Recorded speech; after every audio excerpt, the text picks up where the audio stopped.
பல்கலைக்கழகத்தில் பாலியல் சிந்தல் நடைபெற்றது. இதுவரையும் குற்றவாளிகளை அரசை கைது செய்யாத திமுக அரசை கண்டித்து இன்று காலை அண்ணன் சீமான் அவர்கள் தலைமையில் ஆயிரக்கணக்கான பேர் ஆர்ப்பாட்டம் தெரிவித்திருக்கிறது. அனுமதி இல்லாமல் மறுக்கப்பட்டு நம்ம சீமான் அவர்கள் மண்டபத்தில் இருந்தார். இந்த அண்ணா பல்கலைக்கழகத்தில் நடந்த அந்த பாலியல் குற்றவாளிகளை உடனடியாக கைது செய்யுமாறு திமுக கேட்டுக்கொள்கிறோம். முக்கியமாக சாரை முதல்ல கைது செய்யலாம். சாரு மர்மமாக இருக்கிற அந்த சாரை உடனடியாக கைது செய்யணும். அதுக்காக இந்த ஆர்ப்பாட்டம். ஓகே மேடம், ஓகே அப்படியே அரெஸ்ட் ஆகிட்டு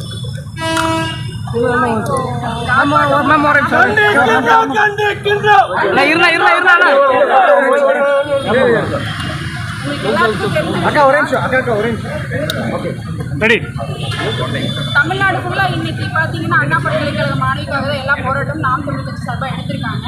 அண்ணன் செந்தமிழன் சீமான் அவர்களும் இன்னைக்கு சென்னையில் அறிவிச்சிருந்தாங்க. ஏராளமான உறவுகள் வந்து நாங்கள் அந்த போராட்டத்தில் கலந்துட்டோம். அண்ணன் என்ன சொல்கிறாரு அப்படிங்கிறது கூட அந்த காவல்துறையினருக்கு வந்து பேச வாய்ப்பு கொடுக்காம அவரை கைது பண்ணிட்டு போயிட்டாங்க. இது வந்து தொடர்ந்து தமிழ்நாட்டில் திமுக ஆட்சி இத்தனை வருஷமாக 4 வருஷம் இப்போ ஆயிடுச்சு. 3 வருஷம் டெய்லியும் நீங்கள் நியூஸ் பேப்பர் பார்த்து செய்தித்தாள் எதிர்பார்த்து டிவியில் ஒரு பெண்ணுக்கு ஏதாவது ஒரு பாலியல் சீண்டல் இருந்துகிட்டே தான் இருக்குது. இந்த அரசு வந்து எந்த நடவடிக்கை எடுக்கிறாங்க? பெண்கள் எப்படி தமிழ்நாட்டில் பாதுகாப்பாக இருக்கிறாங்க? சின்ன குழந்தையாகட்டும் வயசானவங்களாகட்டும் அவங்களுக்கு பாதுகாப்பே கிடையாது. வீட்டில் தனியாக விட்டுட்டு போகிறப்ப பயமாக இருக்குது. இந்த அரசு வீட்டில் அந்த ஆட்சியில் இருக்கிறவங்க வீட்டில் அவங்களுக்கு பெண்களால் இப்படி தான் இருக்கிறாங்க பயத்தோடய. தமிழ்நாட்டு மக்கள் எப்போவும் பயத்தோடு தான் இருக்காங்க. பெண் குழந்தை பெற்றோர்கள் முறையில் நான் சொல்கிறேன், குழந்தைங்களுக்கு ரொம்ப பயமாக இருக்குது. இந்த அரசு எதுக்காக? மக்களுக்காகவும் பெண்களுக்கு பாதுகாப்பு எப்படி கொடுக்கணுமோ அதை கொடுக்குறதே கிடையாது. இவங்க ஆட்சியில் தொடர்ந்து இதை செஞ்சுட்டே இருக்கு. சட்டங்கள் வந்து கடுமையாக இருந்தால் தான் அண்ணன் சொல்கிற மாதிரி இந்த தப்பு செய்ய மாட்டாங்க. இன்னைக்கு போக்சோ சட்டத்தில் போகிறவன் 2 மாதம் 3 மாதம் கழிச்சு வெளியே வந்துடுறான். அவன் அங்கே சொகுசாக தான் இருக்கான். திருப்பி வெளியே வந்து மறுபடியும் அதே தப்பு தான் பண்ணுறான். இப்படியே தொடர்ந்து பண்ணிகிட்டே இருக்கும்போது எப்படி இந்த பெண்களுக்கு பாதுகாப்பு இருக்குது தமிழ்நாட்டில்? அண்ணன் சொல்கிற மாதிரி சட்டங்கள் கடுமையாக இருக்கும். இதே நாங்கள் ஆட்சியில் எங்கள் அண்ணன் செந்தமிழன் சீமானவர்கள் முதலமைச்சர் ஆட்சியில் இருந்துட்டாங்க அப்படின்னா அவர் முதல்வரான ஒரு பெண் குழந்தை மேலே கூட கை வைக்க விட மாட்டார். அவர் எந்த போராட்டமாகட்டும், மக்களுக்கு எத்தனை பிரச்சனைகளாகட்டும் அவரு தான் முதல் வந்து களத்தில் நின்று போராடுறாங்க. இப்போ ஏன் எங்களை போராட்டம் பண்ணாமல் விடுறாங்க? அவங்களுக்கு பயம். ஏன்னா மக்களுக்காக தொடர்ந்து களத்தில் நிற்கிறது எங்கள் செந்தமிழன் சீமானன் அவர்கள் மட்டும்தான். இன்னைக்கு ஏன் போதைப் பொருள் வந்து அதிகமாக புழக்கமாக இருக்குது தமிழ்நாட்டில்? இந்த அரசுனால் அதை கட்டுப்படுத்த முடியாதுங்களா?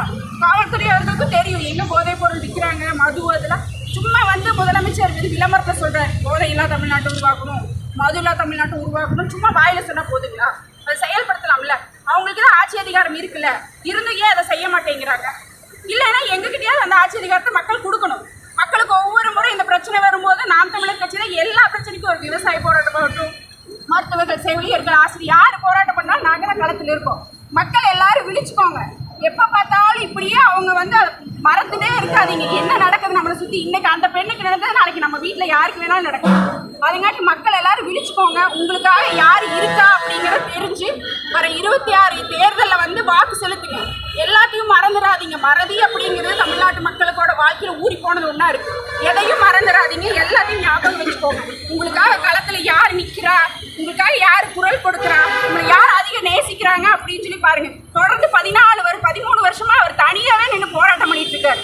அவர் நினச்சிருந்தா எப்போவோ வேண்டான்னு சொல்லி விட்டுட்டு போயிருக்கலாம். ஆனால் அவரை விட்டு அந்த தமிழ்நாட்டு மக்களுக்கு வேறு வழியே கிடையாது. இந்த ஆட்சியில் சுதந்திரமாக போராடுறது கூட நம்மளுக்கு அவங்களுக்கு அதிகாரம் கிடையாது, பேச்சுரிமை கிடையாது. ஒரு யூடியூப்லேயே ஆகட்டும், ட்விட்டர்லேயே ஆகட்டும், ஏதாவது ஒரு மீம்ஸ் மெசேஜ் போட உடனே வந்து கைது பண்ணிடுறாங்க. பேச்சுரிமை கிடையாது, போராட்ட உரிமை. இப்படி ஒரு அடிமையான வாழ்க்கையிலேருந்து நம்ம விடுதலை அடையணும் அப்படின்னா மக்கள் எல்லாரும் செய்ய வேண்டியது 2026 நாம் தமிழர் கட்சிக்கு வாக்கு செலுத்தி அண்ணனை வந்து முதல்வர் ஆக்கினா மட்டும்தான் இந்த தமிழ்நாட்டில் ஒரு தீர்வு கிடைக்கும்.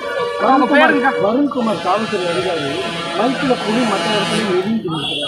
அவர் என்ன வேணாலும் சொல்லிட்டு போட்டுருந்தா மக்களுக்கு தெரியும் யார் புலின்னு. எங்களோட புலி காட்டுல நாங்கள் எனக்கு புலிதான், எலி கிடையாது. நாங்கள் எதா இருந்தாலும் பகிரங்கமாக சொல்கிறோம். ஒன்று உள்ள ஒன்று வெளியே ஒன்று வச்சு பேசுறது கிடையாது. எதா இருந்தாலும் யதார்த்தமாக நாங்கள் போராட்டம் பண்ணுறோம், மக்களுக்காக நாங்கள் களத்தில் நிற்கிறோம்.